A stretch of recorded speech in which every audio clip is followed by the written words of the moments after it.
उपस्थित सभी महागठबंधन के हमारे नेतागण और यहाँ उपस्थित सभी बड़े बुजुर्ग भाई बंधु माँ बहन सबों को मेरा जोहार नमस्कार और सलाम। সবাইকে শুভেচ্ছা জানাচ্ছি। আর মনে হচ্ছে যে অনেক নেতা অনেকবার আসা যাওয়ার মধ্যে অনেক কথাগুলো রেখে গেছে। अच्छा, थोड़ा सा आप लोग अगर शांति रखेंगे। अच्छा, तो बहुत सारी बातें रखे होंगे, কিন্তু বুঝতে হবে যে আমরা যেটা 5 বছরের সরকার আমরা চালিয়েছি, 2 বছর করোনা ছিল আর 5 মাস আমাদের নেতা হেমন্ত সোরেন জেলের ভিতরে ছিল, আর 18-19 বছর বিজেপি রাজ করেছে। ওদের যোজনাগুলো দেখেন আর আমরা যেটা কাজ করেছি।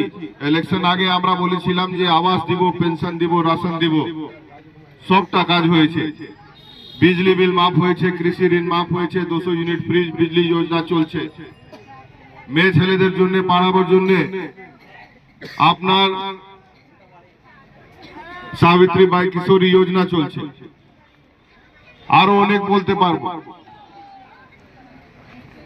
2014 আগে আমাদের সরকার ছিল, সে সময় শাড়ি ধুতি যোজনা আরম্ভ হলো, 5 টাকাতে ডাল ভাত যোজনা চলছিল।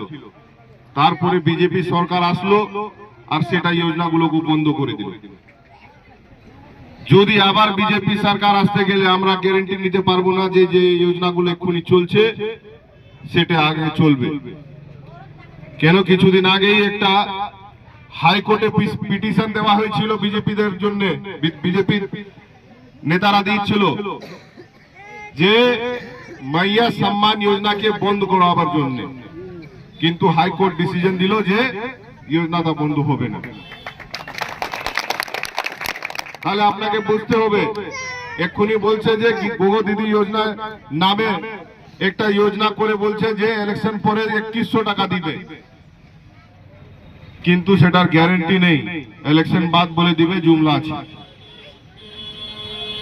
আর এক্ষুনি বড় বড় নেতারা আসছে, প্রধানমন্ত্রী আসছে, গৃহমন্ত্রী আসছে, অনেক রাজ্যের মুখ্যমন্ত্রী গুলো আসছে, আর তারা কি বলছে যে কি কাজ করব না করব, যে 5 বছরের কি প্ল্যান আছে সেটা না, বলা হচ্ছে যে আমরা জিততে গেলে সবাই বাংলাদেশিকে আবার বাংলাদেশ পাঠিয়ে দিব। হ্যাঁ, তাহলে এখানকার লোকগুলো বাংলাদেশি আছে, যারা বিজেপি কে ভোট দিচ্ছে না তাদেরকে এরা ঘুষপেটিয়া বাংলাদেশি বলে সব দিকে সব জায়গাতে ভাষণ এরা দিচ্ছে। তো কাজের কথা হচ্ছে না। 10 বছর থেকে বেশি সেন্ট্রালে আপনার বিজেপির রাজ আছে। महंगाई কিরকম আছে, বেরোজগারি কিরকম আছে, কোন একটা জিনিস যেটা আপনারা বলতে পারবেন যে বিজেপি সরকার হওয়ার পরে এটার দামটা কম হয়েছে, সেটা আমরা বলতে পারবো না। আর যেরকম আমাদের সরকার কাজ করছে, এদের মাথায় বল পড়ে যাচ্ছে যে এরকমই কাজগুলো যদি চলতে থাকে তাহলে হতে পারে 15-20 বছর এখানে ঝাড়খণ্ডে বিজেপি সরকার বানাতে পারবে না। আজকে অনেক পার্টিগুলো এখানে দাঁড়িয়েছে,